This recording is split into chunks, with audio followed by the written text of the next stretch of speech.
એક નાનકડી એમથી દીકરી 8 વર્ષની દીકરી એના મમ્મી કોઈ ત્યાં કામ કરે, એ દીકરી કામ કરતા કરતા જોવે કે અચ્છા મારી મમ્મી ખૂબ સરસ કામ કરે છે જે મારા માટે કરે છે. જેટલા બાળકો બેઠા છે બધાને કહું છું કે સવારના 8 થી સાંજના 8 તમારા પપ્પા તમારા મમ્મી તમારા માટે જે કરે છે જોવાનો ઉત્સવ જો શરૂ નહીં કરો તો લાગણીઓ અને સંવેદનાઓ તમારા દિલની અંદર જાગશે નહીં, ઇમોશનલ ગોલ તમારો સેટ થશે નહીં. અને પપ્પા અને મમ્મી જો ફરજો જ બજાવી રહ્યા હોય તો એ ફરજોના ઘણા બધા પ્રકાર હોય એ તમને સમજાશે નહીં. આ દીકરી શું કરે, મમ્મીને રિક્વેસ્ટ કરે કે મમ્મી તું કમ્પ્યુટર વાળી રૂમમાં જા ને ત્યારે થોડીક વાર વધારે સાફ કરજે. એટલે મમ્મી જાણી જોઈને કમ્પ્યુટર વાળી રૂમમાં જાય ત્યારે છે ને 2 કલાક વધારે રૂમ સાફ કરે. અને આ દીકરી 2 કલાક કમ્પ્યુટર કોઈના ઘરે બરાબર મળી લે.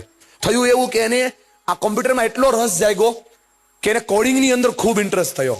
કોઈના પૈસે ભણે, કોઈના ઉતરેલા કપડાં પહેરે, કોઈના ઉતરેલા ચોપડા કરે. અને 14 વર્ષે આ દીકરીએ પહેલું કોડિંગ માર્કેટની સાથે જોડી દીધું. લોકોને ખબર પડી કે આ 14 વર્ષની દીકરી છે આટલું સારું કોડિંગ કરે છે. પહેલા એને જોબ ઓફર થઈ, પછી કોન્ટ્રાક્ટ ઓફર થયો, પછી યાહુએ એને સરસ રીતે બોલાવી અને મસ્ત મજાનું કામ આવ્યું. બેનો સાંભળજો, અમારથી ન થાય, અમે ન કરી શકીએ, નાના ઘરમાં રહીએ, એના માટે કહું છું.